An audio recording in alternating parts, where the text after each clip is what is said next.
Welcome back to Just Giants with Grump and the Cranky Fan, your favorite Giants podcast. I am your host, the Football Grump. With me, as always, is Mike, the Cranky Fan.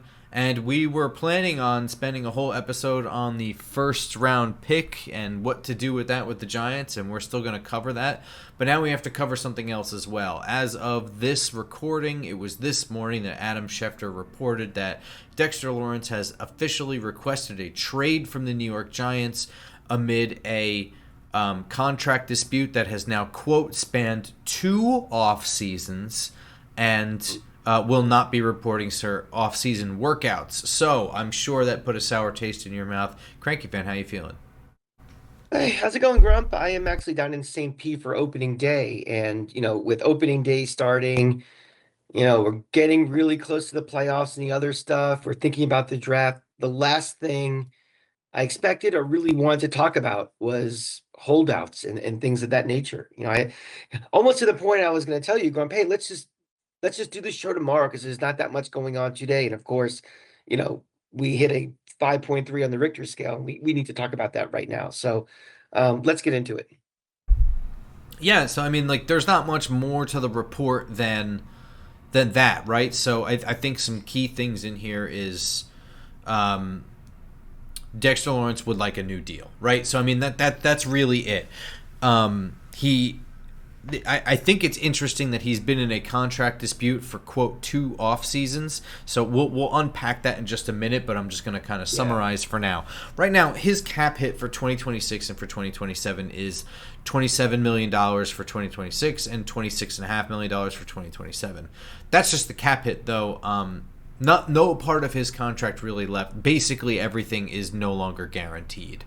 Okay. His contract now, at this point in its cycle, ranks 11th in total value amongst defensive tackles and 12th in AAV among defensive tackles. I think Giants fans are probably very familiar with his non-impactful season in 2025. There are some flashes of film of him just kind of visibly not dominating the way he used to. That's not even Okay. flashes. There's plenty of film of him not dominating the way he used to. There is not really bad film out there. There is a couple instances of like questionable effort looking things. But that is weighing, I think, heavily on Giants fans' minds because it's very, very recent. But I think that what is missing from that is that the 3 seasons prior, he was incredibly dominant. He ended the prior season with an elbow injury, a dislocated elbow. And even his down year last year was really not that down. You know what I mean? He's still ranked very highly among defensive tackles.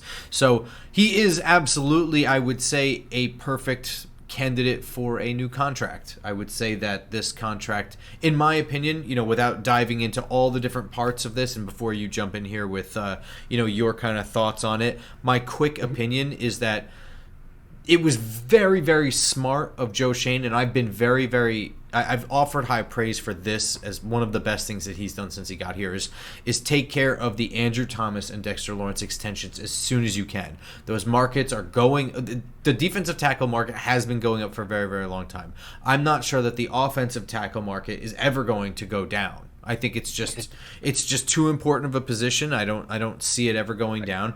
And you get ahead of those contracts on young players on rookie deals that you foresee as being in the top 10 in the league.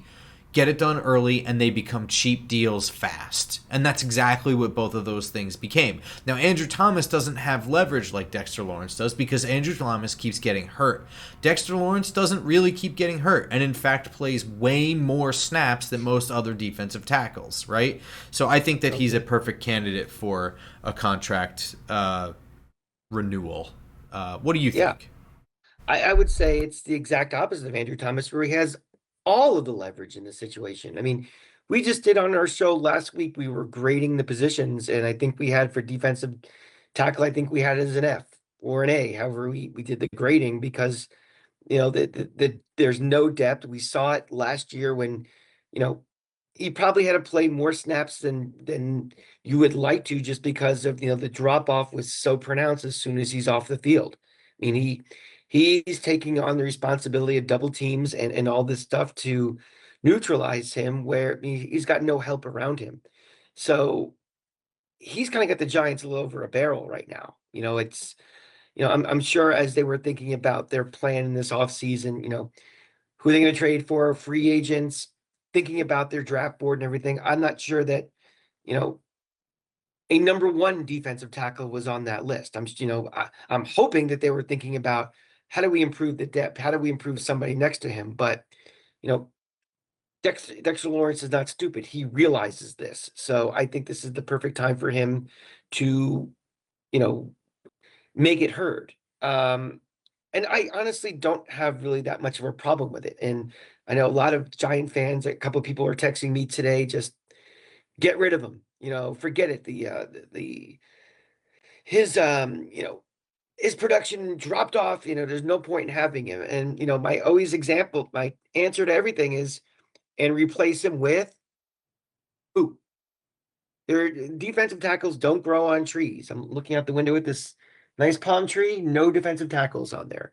So I think a lot of this is noise. I think this is, standard operating procedure.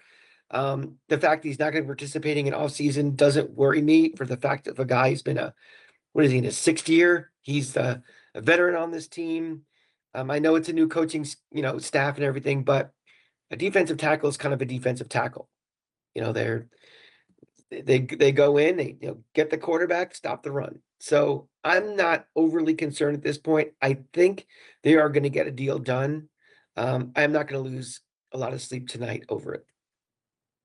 So there's a couple of things to unpack here. Number one is I agree with you. So I think that this is all part of the dance, also, right? Sure. I think it benefits both parties, by the way, to get a deal done. There's probably an impasse at the number itself, and that's really what it is. I think that they're both working on it. They haven't reached a deal by the point of off-season workouts, and he doesn't want to.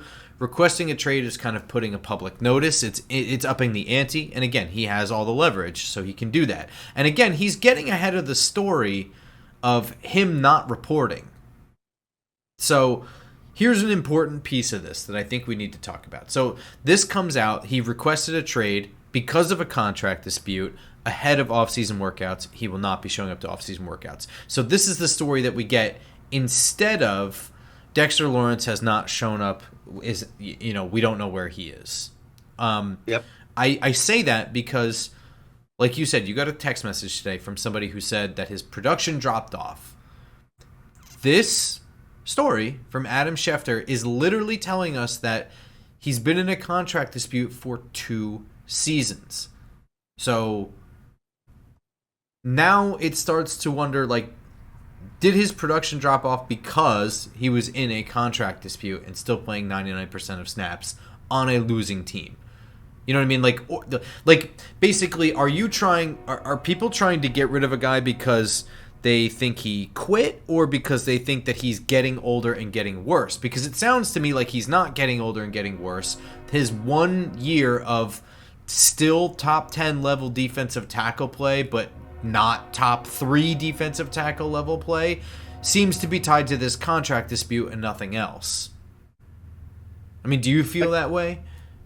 That could very well be. And I also don't worry about other things involved with this, like what kind of a leader is he? I- every player in every locker room on every team, they're all professionals, and they all understand and empathize with everybody else's contract situations. They won't talk about it, but they understand that this is a business. This is not a bunch of, your best friends who play for the love of the game. These are professionals. So, can I just jump in on that I really quickly? Just like a quick go note ahead. on leadership. Dexter Lawrence Yeah. never was one of those leaders. Some guys are. They're just like, but he was kind of like, he was just the best player. He's kind of a goofball clown. He's not like, they kind of sort of have him rah-rah up sometimes. I mean, he's a football player, don't get me wrong. But this isn't Ray Lewis out there making speeches or Ed Reed or Michael Strahan stomping. And you know what? Not for nothing, but the regime that's been in place for the last couple years, since 2022, whatever I just said, they haven't really cultivated somewhere where leadership can grow. So players that weren't natural leaders, I don't think we're really developing into leaders under the last 4 years. This is not the Coughlin Leadership Councils that exactly things like that. Yeah. So well, I'm not going to blame him for not being a leader. Some guys just aren't, and it's not like he was going to grow into one under the circumstances. I'm not either. I'm just saying, again, with a couple of people I heard from today, is they feel this is a lack of leadership. And, it's like, well, are you considering him a leader because he's good? Are you considering him a leader because he's been here for so many years? Are you considering, what does that mean? But I don't think this is even a blemish on, the overt or the kind of implied leader that he actually is. I just think this is, like you said, the dance that all of these guys at some point or another do when they have the I don't think that the two now what is exactly this 2 years of contract talks and frustration actually mean? I mean, if we're talking last year, how far away are we from when a contract has to be done? I don't think that it does, and even in the best interest, I think, of the Giants, but even like last year to kind of really fully commit to a contract extension back then. I think it plays out a little bit. So I'm not, again, I see your point and I agree with it also that by the time it hits Adam Schefter and by the time it gets out into the public ecosystem of, discourse, so it could be on First Take and all these other things, I think both sides of the camp know exactly where they are and they know the nuance of where this is going. And I think it's just, I think it's face saving on both sides a little bit. So it's out there. Like you said, there's no mystery, no surprise on day one of the workouts. And, I'll start getting worried when he doesn't show up for day one of the regular season.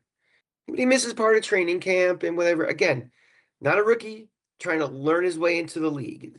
If anything, maybe we don't want as many miles on him as possible getting into the season to be fully prepared because, if we don't increase the depth on this team, he's going to be playing more snaps than we'd like. And maybe this is, in the long run, not the worst thing in the world. So, I mean, one thing I want to address is the contract impasse lasting this long? Because I think it's pretty easy. So what's surprising is I expected the easy shots at Joe Shane for this, right?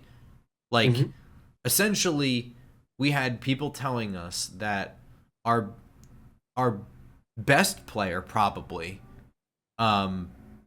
was playing badly last year, and we were wondering if it was because of his elbow or this or that or whatever.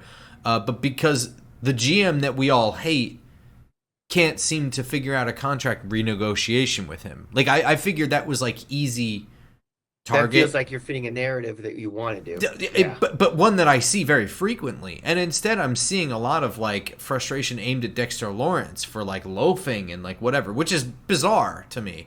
And very, very unexpected. Well, we're checking off the list of who all the scapegoats of this team are, Well, hang on. But like, there's a good reason maybe why this contract was not done last year, and it's by both sides a little bit, right? Like, don't you think at a certain point, like, possibly around the time the head coach gets fired and we're all kind of expecting the GM to be fired at the end of the season, why is Dexter Lawrence really rushing a contract renegotiation with a guy he thinks he probably just has to outlast at that point? And but also, that's October. Like, that's very, very early November. That was the first week of November that Brian Daboll got fired. So we're not that deep into the season that he might have just flipped his mind and be like, you know what, we'll deal with the contract renegotiation with the new GM when he comes in January.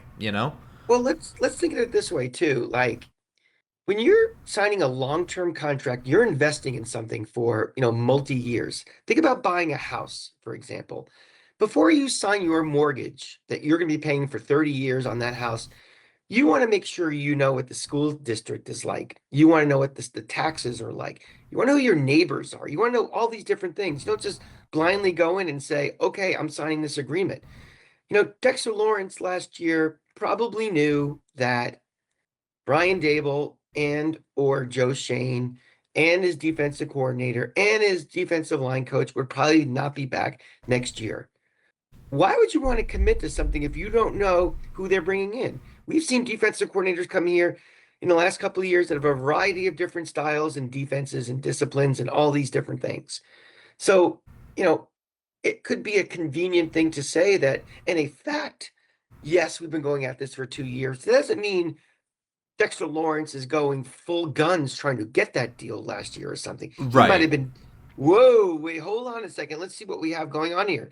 It's a convenient fact and truth that you can go back and say, we've been at this for 2 years now, but is the pedal to the metal for that for 2 years? Probably not.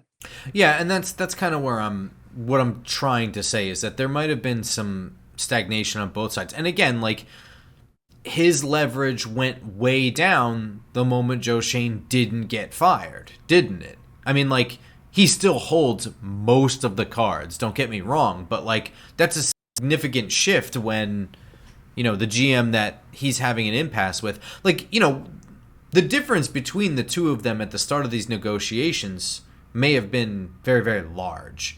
And he may have felt, because of the situation, that there was no reason to budge whatsoever at that time. Right. Like, that is a possibility. Sure. Agreed. Excuse me, I just sneezed. Anyway, It's basically, a I topic. mean, so what is your like actual worry level that a deal won't get done and that they will instead have to trade away their player? And if that is the case, how upset would you be if that were to be the case? My concern level is about 17%. My annoyance and frustration if they do is about 92%. Again, this is a position group that is probably the worst on the team.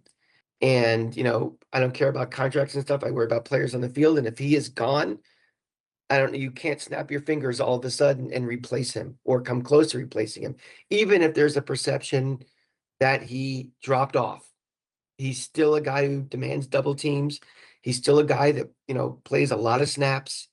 He's still, the best player pretty much on your defense. And when he's gone, that's a for a defense that needs a lot of improvement, you're starting by subtraction to me is very worrisome. So I'm not really worried it's not going to happen, but if it doesn't happen, I'm going to be very worried.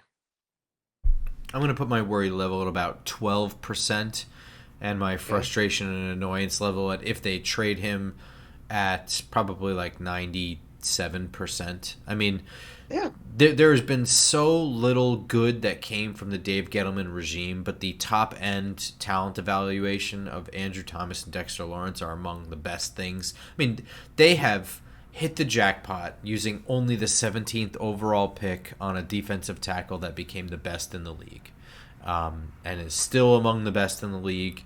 And they struck gold again when another GM that still isn't good at his job managed to get him on a cheap deal. And I think that we've always known that eventually these chickens would come home to roost.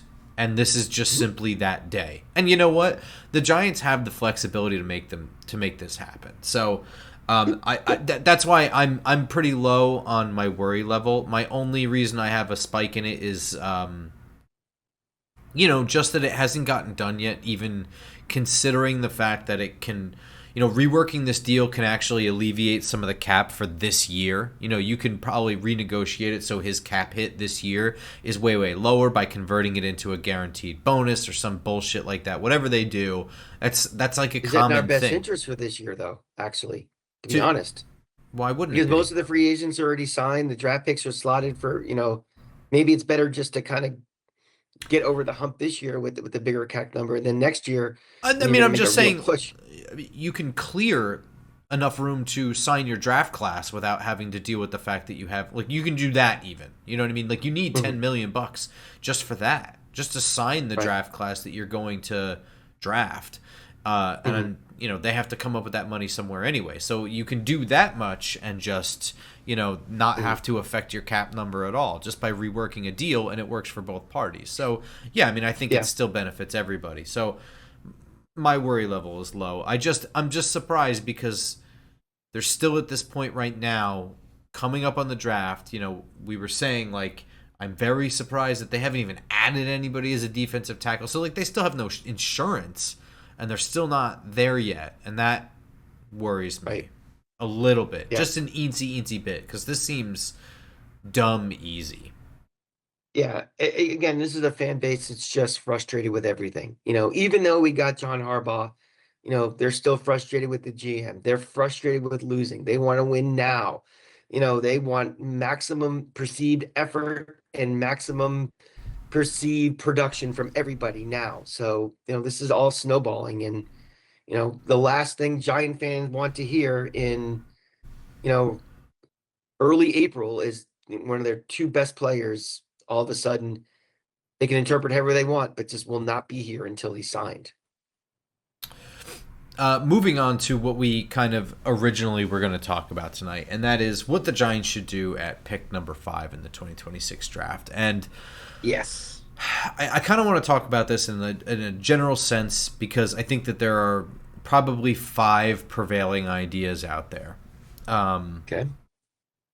And here are some of the sort of things that are being discussed. Uh, Linebacker Sonny Styles. The Giants don't really have a big playmaking linebacker. They've moved on from Bobby Okereke. They went out and they got Tremaine Edmonds, but that's a guy sort of on the back end of his career. He has his own limitations. They re-signed Micah McFadden, but Sonny Styles is somebody that's converting from safety. He's athletic. He's got like this crazy height. He can rush the passer. He's still really raw because he's converting, but like he's just very highlighty and he makes a lot of Mhm. plays.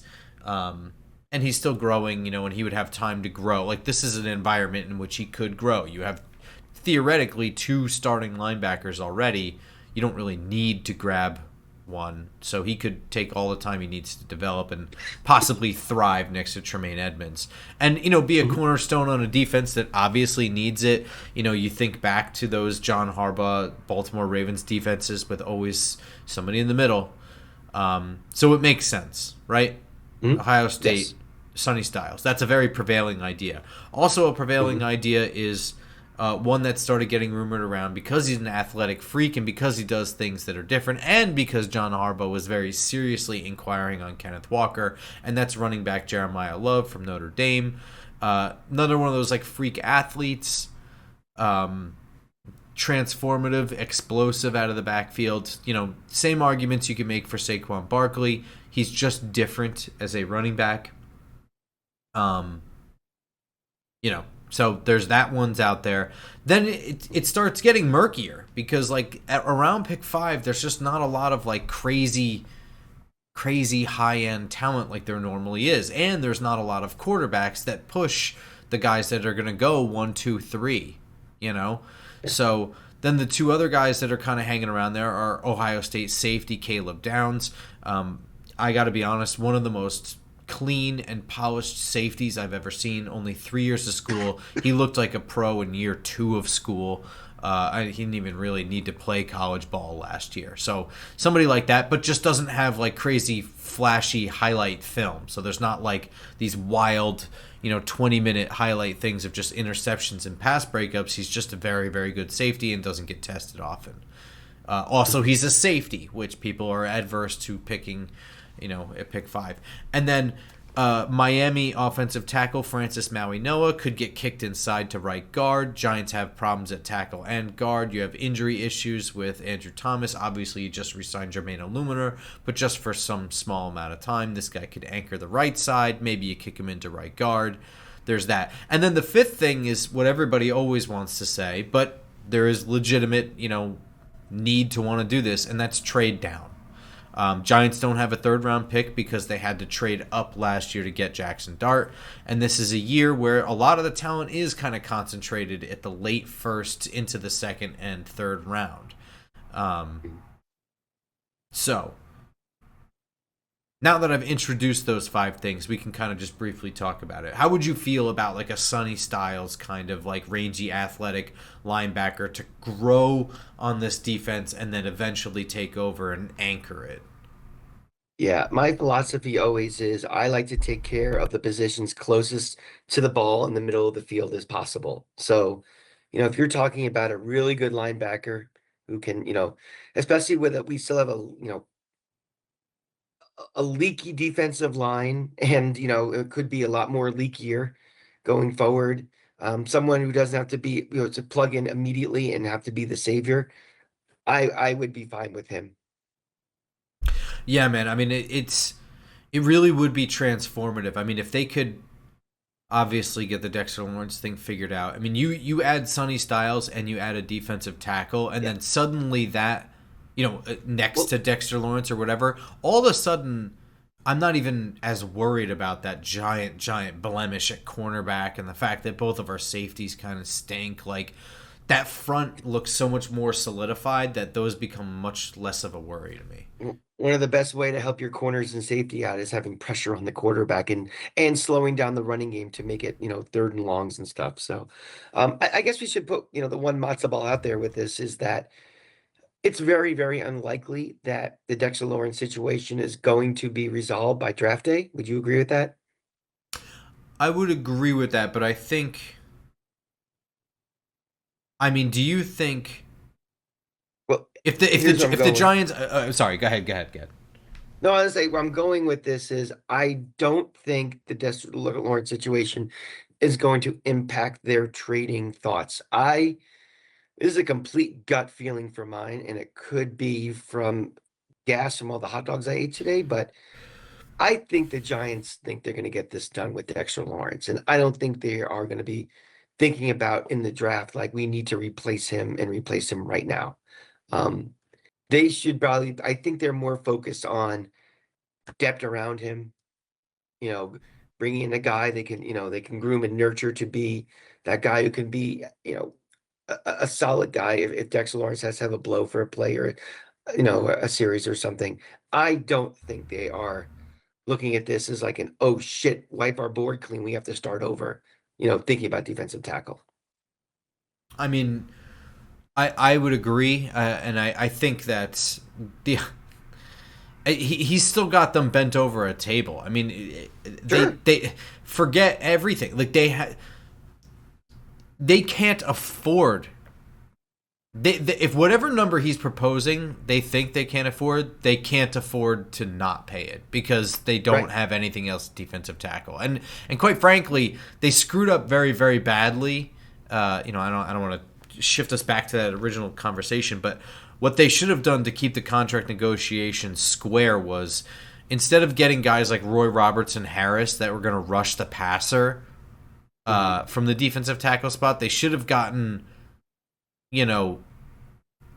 other like run stuffers and stuff and allow him to be the pass rush guy from the middle or whatever, because then that's the only leverage he has. Because and it's still significant leverage, but he still holds that plus the fact that you have nothing else.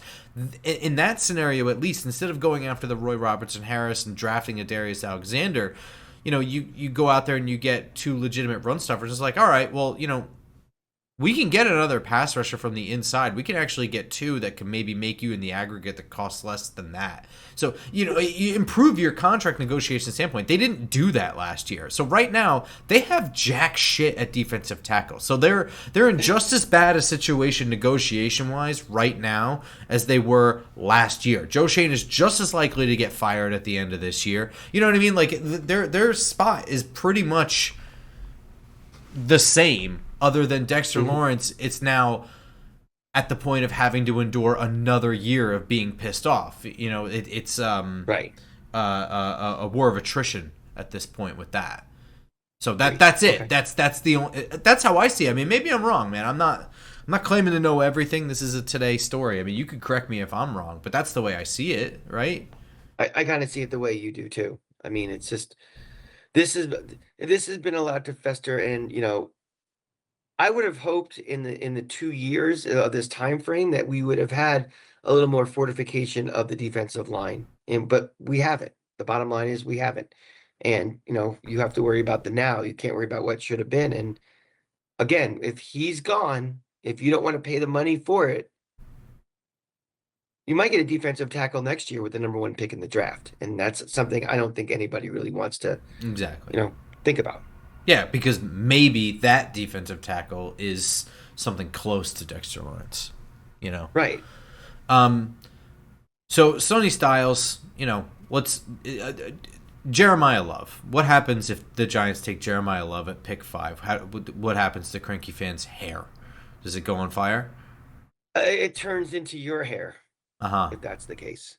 I understand the philosophy of we want to make this run game really good on this team. It's gonna be one of the backbones, but I think until have this team ready to get your running back, I think it's a wasted pick. And it's the same argument we had with Saquon Barkley a few years ago. It's like, is this team ready for Saquon Barkley? Yes. With a bad offensive line and trying to figure out what we got to do with with Daniel Jones and stuff. I don't see it. I mean, to me, getting an elite running back is icing on a cake. Look at I know did little apples and oranges with Philly, but they went after a guy like Saquon Barkley once they had their offensive line locked down and they had their quarterback locked down. That was like the kill shot for that offense. I don't think you start with, you don't start with the weapon and hope that the offensive line improves around it because the clock is ticking. And, again, this falls under we have much bigger concerns than running back. I'm pretty confident in that running back room right now that we can get through the season and get pretty good production based on the guys we have there. Yeah, I mean, I think what you're you don't build the perfect bullet before you figure out how to build a gun. Yeah, and this is the exact lesson that we learned with Saquon Barkley, right? You're nailing it, right? It's perfect. We're in the exact same spot. And again, like if they want to do this, I get it. I think that their offensive line is in a slightly better spot than it was with Saquon Barkley. I mean, for what it's worth, they have both of their tackles under contract. Let's see if you're. I'll use your memory banks because it's better than mine.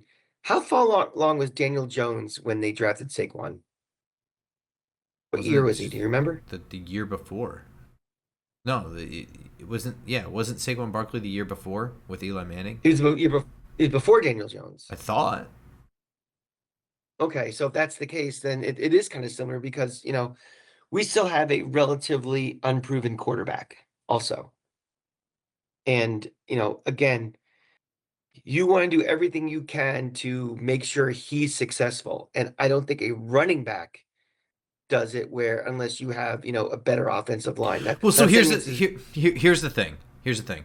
The offensive line is in a slightly better spot than it was when they got Saquon Barkley because they did, to their credit, they got Jermaine Illuminor signed this year. Yeah. Andrew Thomas is signed. Say whatever you want about his injury history, but whatever. You have this hole at right guard, but they did the Greg Roman thing. They have Willie Taggart here now, Mike Bloomgren. Like they are emphasizing the run game, so they're doing some of the stuff. So I can get on board with the Jeremiah Love thing, but the problem is, in order for me to get on board with it, you have to pretty much spend the entire rest of the offseason fixing the rest of the offensive line to even make it work. Which then puts all of your eggs in that basket of...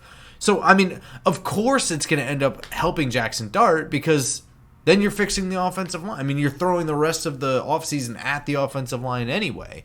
But, again, that's fine, and we can live with that. And it's just... It's going to have to come if you do all of that. So you have three options. You can either not draft Jeremiah Love, or you can draft Jeremiah Love and go about the rest of the offseason just picking whatever you think is best. And we've already learned this lesson with Saquon Barkley, and we can live through all of that again. Or you can draft Jeremiah Love, put all the rest of your time and effort into fixing the offensive line, and just living with the fact that you're going to have that decision is going to come with not filling other things and sucking at other spots, which I can live with, but it's got to go that way. It's got to go either don't draft him at all, or just throw everything at it that way, and I'll just live with why everything else sucks. You know? Yeah. It feels like what's going to happen in the next month is that there's going to be more and more chatter about Love, and that's who the fans are going to want, because they still think the fans feel jilted that Saquon went away, That's and interesting. Yeah, maybe. they're going to start like, we have a chance to reset and redo. And I don't think the fans who listen to our show, or Giants Nation or Talking Giants, feel that way. But I think you're going to hear Louis the No Neck calling from on the fan, or your average meathead saying things like that, and I think you're going to hear a lot of that. Um, Other two options: Caleb Downs at safety. I got to be honest. I don't really care that it's a safety in the top 5. I'm just going to throw that out there. At this point, he's one of the cleanest prospects I've ever seen. He's and just clean, as in like no flaws, no mistakes. Like the best flaw I can really put for him is he's not like a super aggressive tackler, or that he doesn't have flashy production, which is what is something, but I wouldn't call it a flaw. I think both of our safeties are not very good. Javon Holland, I think, in the right area could possibly grow into something. He's the right age and has all these tools and whatever, but he's never had the production. I question whether or not he's going to thrive under Coach Harbaugh. Tyler Nubin, I mean, like, I'm about 4 more games away from just giving up on completely.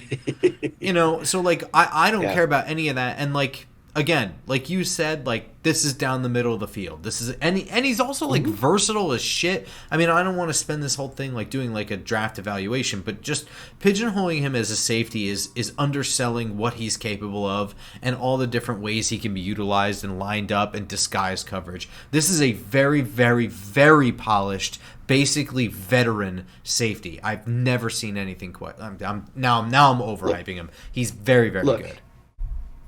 If in 3-4 years he's a Pro Bowler or he's an All Pro, no one's going to care that, well, we drafted a safety with the 5th pick.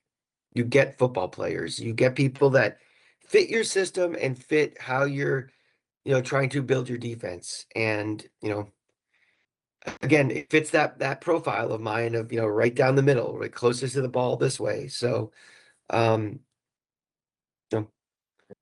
would not have a problem drafting him. Yeah, I'm just gonna go through one more before we get into like a really quick trade down scenario. Yes. And that's Francis Maui Noah. I just think that this one is not very likely. I agree and I understand with what Bobby says about like kicking him inside. I don't know that they view him that way. To just kick him inside and play guard. I mean, if they do, then I think it's a great idea. Elijah Vera Tucker, even despite having like ridiculous injury concerns, just got a pretty hefty contract to leave the Jets. So, I mean, you'd be getting ahead of that. If you can replicate that, it doesn't matter that he's getting picked 5th or whatever. It barely even matters that you have a hole at right guard and that you're filling a hole. I mean, it just seems like the smart thing to do. I don't know. I don't know if they view him in that way. He plays right side. He plays the left side? Right side. Always right side. He plays the right side. Mm-hmm. Okay, so if he came in, he probably is your day 1 starter, right guard, right? If they kick him inside, yeah. Yeah, he'd be day 1. I mean, I always like getting offensive linemen. It's you can never have too many and too many good ones. And I don't want to get hung up so much on what the 5th pick is a high pick. I don't want to waste on this, on that. It's like this team needs talent, and this team needs talent now. And if it's just the way the cards fall this year that we don't have 7 franchise guys with 1 through 7, and it only goes like to 1, 2, 3. you get the best player you can, and you get the guy who's going to fit what you need to do. And so, you know, the question is he someone that, you're comfortable with? And I'm asking you this, are you comfortable with him, you know, taking with the first pick, or is he, is it a reach for you? No, I don't think it's a reach. I would be comfortable with it. I think if he develops into an all pro guard, then that's all. You have an all pro guard. Don't fuck with anything that's all And pro. then you forgot Right? he drafted him fifth, just Yeah, like with yeah. Wilson. I totally agree with that. Yeah. But I mean, Yeah.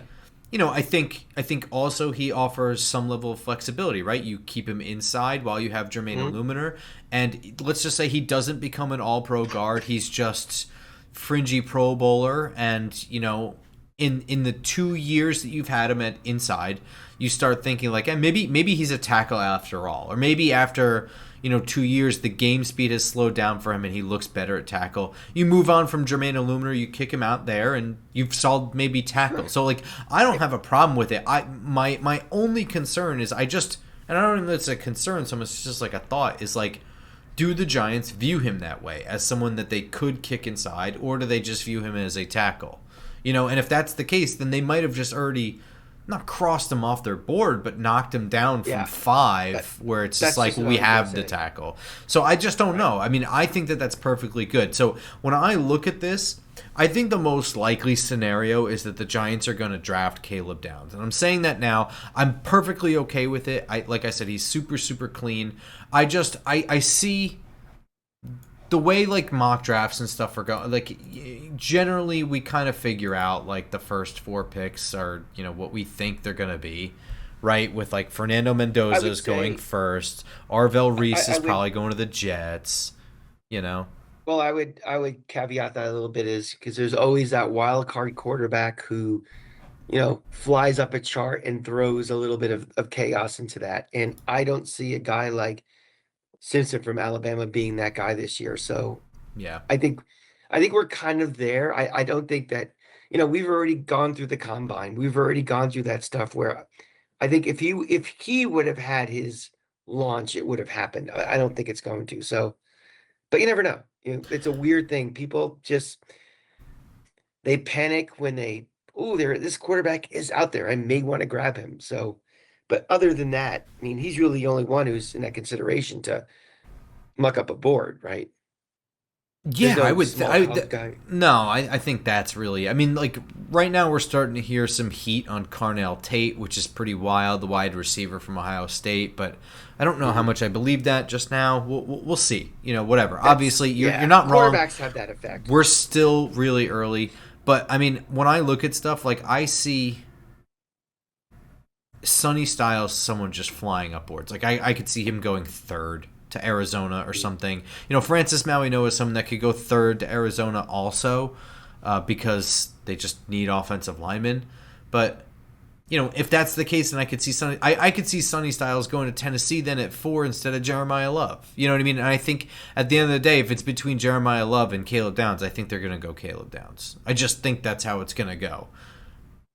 So, of the 4 teams that are ahead of us, do you see a likely trade down candidate, or do you see us as being the most likely of the 5 teams that would be a trade down candidate? I think we'd be the most likely as a trade down candidate. Maybe. Yeah, no. I think we'd be the most likely as a trade down candidate. Okay. Possibly Tennessee, I guess, if 1, 2, 3 goes a little wacky, but it probably won't because if Mendoza's one of those 3, then it's really just Arville. Yeah, so someone's shaking loose to the Titans at 4 that is going to make them happy. hmm I think, but here's the thing: who the hell is going to trade up with us? And that's really like when we Yeah. get down to like you don't really want to pick any of these guys, and it's just like, well, it's because the cluster of guys that happen right around 5, it feel like, and hmm it's not really right around 5. It's kind of right around 6 or 7. Okay. They all feel like they could be attained. Like they're all like around like a 10 to 20 value in there. Okay. From 7 all the way down. So like, why would you want to move up to 5 unless there's that one guy that just kind of fell? In which case, why don't you want him? as a When we take Giants. him, yeah. So and then again, and then it's like, who's got the ammunition that makes that talks you out of taking him, right? And the only one I can think of right now, and again, I'm not somebody who's studied the trades and whatever, but like the Jets have ammunition, right?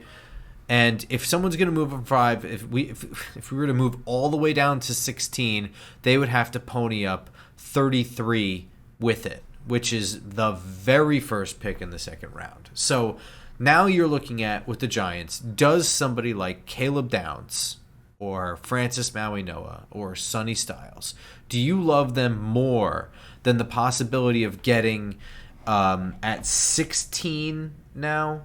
Let's see.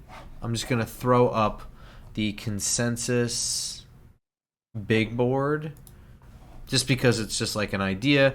And, just some offensive linemen kind of kicking around here. That's where you have your guards with Ione, tight end Sadiq. You have corners like Mansour Delane and Jermad McCoy. Wide receivers like Makai Lemon, Jordan Tyson, Carnell Tate possibly. I gotta be honest. I kind of like that pool to swim in. Yeah, exactly. I mean, these are guys that are sort of not far off from where you're picking at 5, but now you're way down at 16. And then you get in there and it's like, the Giants own pick 33 and 37 now. On the top of that. Yeah. So now you're talking about defensive tackles like Lee Hunter and Caleb Banks being around there. Corners like Chris Johnson, D'Angelo Pons, and Brandon Cisse are there. Linemen like Emmanuel Pregnon, Chase Besantis, Maxi Inacher, Jennings Dunker. Linebackers like Anthony Hill, Jacob Rodriguez. You can get somebody at 16, somebody at 33, somebody at 37. All of those guys feel like they're just slightly below who you're picking at 5. It's something to consider, but again, what's the likelihood that the Jets want to move up from all of that so badly for somebody that you clearly want to move away from? It just doesn't make much sense. Because the Jets will fall in love with Jeremiah Love and they'll want to get him. And if he falls to 5, they will, because that's how they win the back page over the Giants, if they make a trade and they get him. So I could certainly see that scenario if he drops to 5 and then just saying, look, we'll overspend. We want him really badly. I guess that's the hope. So I'll just say this: don't cross. I mean, cross your fingers, because I don't think it's likely. My expectation is Caleb Downs. So I mean, that's just what I expect right now. We'll have to see on draft night, but that's all for this episode. Be sure to follow us on all of our social media, Instagram, one Twitter. Quick thing. Yeah, what's up? One quick thing I forgot to mention last week. Cranky Wife and I went to Elias last week. That's the restaurant where John Harbaugh signed the deal and finished the deal to become the head coach. And fantastic place. It is in Rutherford, New Jersey.